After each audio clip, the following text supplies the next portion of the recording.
Hi, it's David with Precision Zone. Today we're going to be talking about the Yaskawa SGDC Sigma 1 series servo packs.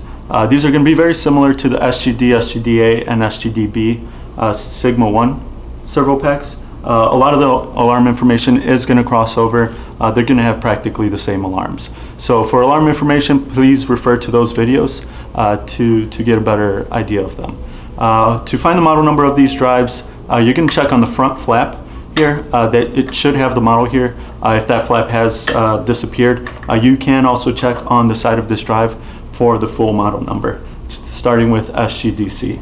On the front here, you're also going to have a ready LED and a run LED, along with a connector for the digital operator, which would be required to check the precise alarm information.